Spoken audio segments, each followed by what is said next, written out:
what happened on Easter morning? I don't know. There's only one other option other than obviously that Christ rose from the dead. I would ascertain, and you can disagree if you feel free, it would be that his disciples, people who truly loved him, stole his body and somehow disposed of Well, it. it could have been somebody else who stole the body. But what motivation would they have to steal the body So and dispose of it? grave robbing was quite popular in that time. But they were guards, Around remember? that area. Well, there are guards that are only reported to Matthew. And what does Matthew say about the guards? He's the only person that reports the guards. And what do the guards do?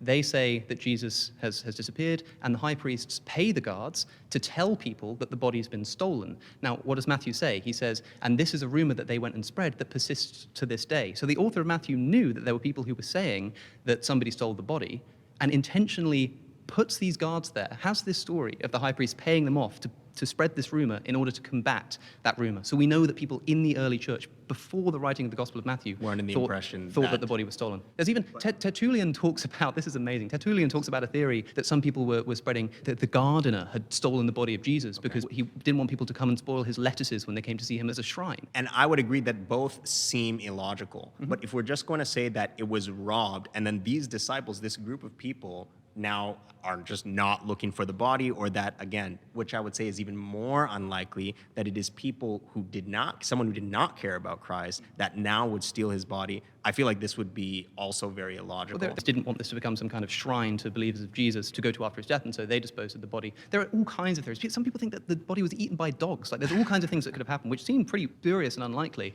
But to me, if you're trying to tell me that a man rose from the dead, you're going to have to do a lot more in the way of getting rid of these other... It would be the only clause that has an external force. Every other clause is also extremely illogical, but the clause where Christ raised from the dead has that external force, and that external force is so God. can you tell All me right, why... pause, guys.